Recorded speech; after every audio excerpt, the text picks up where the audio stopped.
आपको नेटवर्किंग के बारे में इंट्रोडक्शन दिया था और उसके मुतल्लिक़ 3 टाइप्स के बारे में भी बताया था। और फिर मैंने ये बताया था कि हमारा जो मेन फोकस होगा वो वायर्ड नेटवर्क पे होगा, जो कि बेसिक लेवल का है। और उस पे मैंने ये बताया था कि हम 2 किस्म की केबल बनाएंगे, एक क्रॉस ओवर केबल और एक स्ट्रेट थ्रू केबल। उसके बारे में मैंने कंपोनेंट्स के बारे में भी एक चार्ट शो किया था। आज मैं आपको उसकी लाइव वीडियो बना के दिखा रहा हूँ।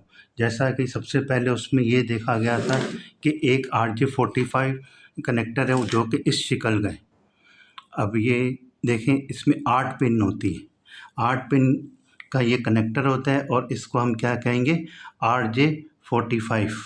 इस तरह की शक्ल का होगा। आप जब मार्केट में जाएं, इस तरह की शक्ल का आप कनेक्टर फाइंड आउट करेंगे तो आपको मिल जाएगा, और या तो आप दुकानदार से या कंप्यूटर वाले को कहेंगे मुझे RJ45 का कनेक्टर दे दीजिए। ठीक है, एक वायर को बनाने के लिए 2 कनेक्टर की ज़रूरत होगी। कितने कनेक्टर की ज़रूरत होगी? 2, क्योंकि एक एंड एक जगह लगेगा, दूसरा एंड दूसरी जगह लगेगा। ठीक है, ये हो गया RJ45 कनेक्टर के बारे में मैंने बताया। अब दूसरा उसमें ये टूल था कि ये स्ट्रिपर जो होता है ये वायर को पील करने के लिए होता है। जैसे ये देखें, ये इसका आउटर पार्ट है। ठीक है, इसको अगर मैं पील करूँगा तो हम क्या करेंगे, सबसे पहले इसको प्रेस करेंगे, इसके अंदर ये वायर डाल देंगे। आपने वायर डाल दी, इसको अंदर फिंगर डाल के इसको थोड़ा सा घुमाएंगे, रोटेट करेंगे, फिर उसके बाद इसको छोड़ दें। आप उसके बाद इसको प्रेस करना शुरू कर दें, ये ऑटोमेटिकली कट जाएगी।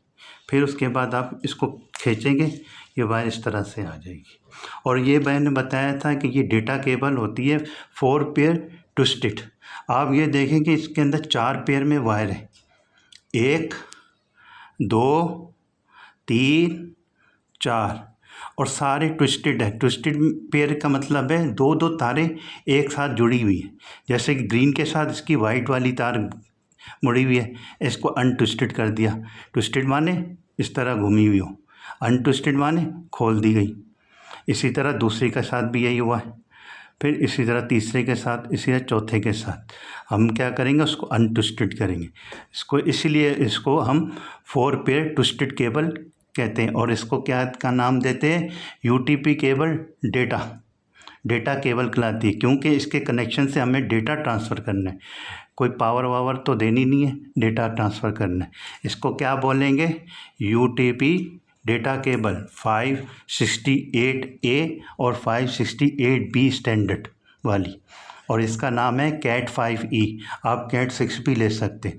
आपने बस दुकानदार को कहना है कि मुझे CAT 5E की डेटा केबल दे दें, वो आपको दे देगा, ये केबल बआसानी दे देगा। ठीक है, उसके बाद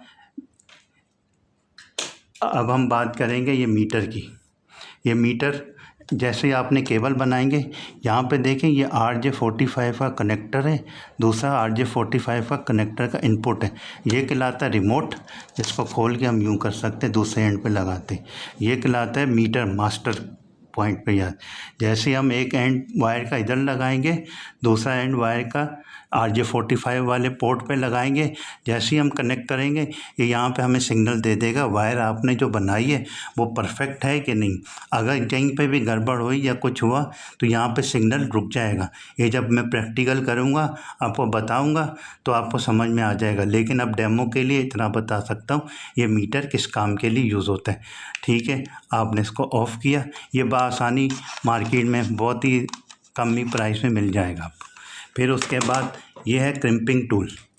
क्रिम्पिंग टूल इसलिए यूज़ होता है, जैसे कि ये वायर आपने ली, ठीक है, कलर कोडिंग की स्कीम के साथ इसको अरेंज किया। अरेंज करने के बाद आपने इसको कनेक्टर के अंदर डाला। कनेक्टर के अंदर डालने के बाद आपने इसको RJ45 के कनेक्टर में डालना है। यहाँ पे RJ11 के भी हैं, हमें RJ11 से कोई काम नहीं करना, क्योंकि हमारा जो नेटवर्किंग है सारा RJ45 के ऊपर है। तो हमने क्या करना है, RJ45 वाले कनेक्टर पे डालना है। इसको वायर अंदर कर इसको आराम से अंदर डालेंगे। जैसे अंदर डालेंगे टक करके आवाज़ आएगी, फिर यहाँ से हम प्रेस करेंगे तो ये वायर को, ये जो पिनें हैं वायर को पंच कर देंगी। ठीक है, ये आज का डेमो था टूल्स के बारे में। एक था metre, RJ45 data cable UTP, ठीक है, RJ45 कनेक्टर, ये है स्ट्रिपर और ये है क्रिम्पर। ये 5 चीज़ें आपको चाहिए होंगी जो कि प्रैक्टिकल होगा वायर बनाने का, जिसमें हम कौन सी केबल बनाएंगे, क्रॉस ओवर और स्ट्रेट थ्रू, और उसका यूज़ ही बताएंगे। आज के लिए इतना ही, मिलते हैं अगली वीडियो में। अगर आपको कोई इन्फॉर्मेशन अच्छी लगी हो तो लाइक और सब्सक्राइब कर दीजिएगा, ताकि अगले आने वाली वीडियो आपको जल्द से जल्द मिल जाए। शुक्रिया।